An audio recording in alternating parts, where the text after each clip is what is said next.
এই যে 7 দিনের যে আলটিমেটাম দেওয়া হলো, এই 7 দিনের আলটিমেটাম কিন্তু যদি এর মধ্যে মানে এখন একদিকে আলটিমেটাম সরকারের পক্ষ থেকে, এর মধ্যে জামাতের পক্ষ থেকে আলোচনা আহ্বান জানানো হয়েছে, আবার তার রিজিড পজিশনেও চলে গেছে যে গণভোট আগেই লাগবে, তা না হলে কর্মসূচি দেবে।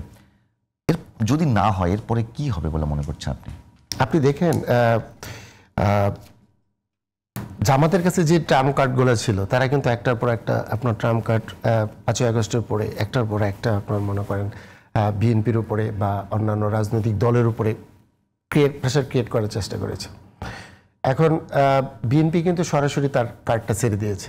সে কিন্তু 237 জন আপনার প্রার্থী আপনার নামায় দিয়েছে এর মধ্যে আপনার ওই নির্বাচনী এলাকাগুলোতে। যার ফলে এখন কি হয়েছে জানেন, দেখেন প্রত্যেকটা প্রার্থী ওয়ার্ড থেকে শুরু করে ইউনিয়ন থেকে শুরু করে একদম আপনার পৌরসভা পর্যন্ত আপনার মনে করেন যে চষে বেড়াচ্ছে। অর্থাৎ ইউনিয়ন, ওয়ার্ড এবং একটা উপজেলা পুরা নির্বাচন আবহাওয়ায় চলে গেছে। এখন এইরকম একটা অবস্থায় যেহেতু বিএনপি সবচেয়ে বড় একটা অংশীদার, রাজনৈতিক বর্তমান প্রেক্ষাপটে একটা বড় অংশীদার, সেই মানে আপনার নির্বাচনী মাঠে চলে গেছে, নির্বাচনী ট্রেন অলরেডি আপনার হুইসেল হয়ে গেছে। এই অবস্থায় আপনার আমার কাছে কেন জানি মনে হচ্ছে যে বিষয়টা নির্বাচনী মানে ট্রেন হুইসেল হয়ে গেছে কি, মানে বাংলাদেশের ইতিহাসে এই প্রথম মনে হয় তফসিল ঘোষণা আগে সবাই প্রার্থী শেষ করলো। কেন জামাত ইসলাম তো আপনার মনে করেন প্রায় 300, জামাত ইসলামের কথা বললাম, জামাত ইসলাম, বিএনপি বলেন, এনসিপিও দিয়ে দিবে কিছু দিয়ে দেবে। তার মানে ইতিপূর্বে যতগুলো নির্বাচনের রেকর্ড আছে মানে তফসিল ঘোষণা করবার আগে রাজনৈতিক দলগুলো এরকম প্রার্থী ঘোষণা করে। কিন্তু বাংলাদেশে এইরকম 5ই আগস্টের পরিস্থিতি 54 বছরের মধ্যেই প্রথম হইল। কারণ এইরকম একটা পরিবর্তনশীল পরিস্থিতি বাংলাদেশের কোনো রাজনৈতিক দল আগে দেখে না। আপনার কাছে কি মনে হয় যে একেবারে বাংলাদেশের অনেকে কিন্তু মন্তব্য করছে ভাবে যে এইবারের নির্বাচনটা সবচেয়ে সহিংস নির্বাচন হবে?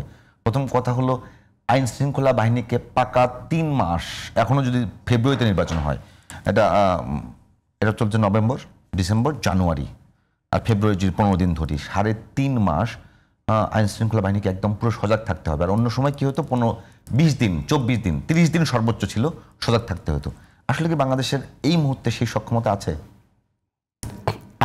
আপনি ফিল্ডে কিন্তু প্রার্থী দিয়ে দিয়েছেন, ক্যাম্পেইন শুরু হয়ে গেছে, অলরেডি মানে গোলাগুলির ঘটনা ঘটেছে, মারামারির ঘটনা ঘটেছে।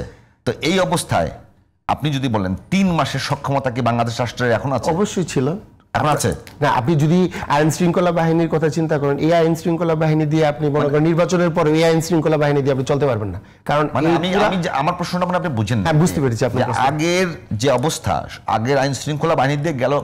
আমি অনেক কটা নির্বাচনের উদাহরণ দিতে পারি যে কোনো নির্বাচনই 1 মাস আগে তফসিল ঘোষণার আগে কোনো দল প্রার্থী ঘোষণা করেনি। এইবারই প্রথম এক দল 1 বছর আগে প্রার্থী ঘোষণা করেছে, মোটামুটি এক দল করলো, এখন এনসিপি হয়তো 2 দিনের মধ্যে করবে, অনেকে করে ফেলেছে। আপনার কি মনে হয় যে এমনিতে আইন শৃঙ্খলা অবস্থা ভালো না, সেটা সবাই উদ্বেগ প্রকাশ করছে, এই অবস্থায় কি আসলে 3 মাস এই আইন শৃঙ্খলা বাহিনীর পক্ষে ফিল্ডে থেকে এই বিশৃঙ্খলা রক্ষা করা সম্ভব কিনা? এইখানে আপনার না, এইখানে সবচেয়ে বড় রোল প্লে করতে হবে আমাদের আপনার সেনাবাহিনীকে। এই বিধ্বস্ত পুলিশ বা এই যে আপনার আইন শৃঙ্খলা বাহিনী আছে, এদেরকে দিয়ে হয়তো বা আপনার মনে করেন আমরা যে ধরনের এক্সপেকটেশন আশা করতেছি ওই এক্সপেকটেশনে যেতে পারবো না। কিন্তু তারপরেও সামনে যদি সেনাবাহিনী থাকে, তারপরে আপনার ধরেন বিমান বাহিনী, নৌবাহিনী এবং অন্যান্য যে সমস্ত আইন শৃঙ্খলার যে গ্রাম সরকার, তারপরে আপনার অন্যান্য যে বাহিনীগুলো আছে, এইগুলো যদি খুব বেশি প্রস্তুতি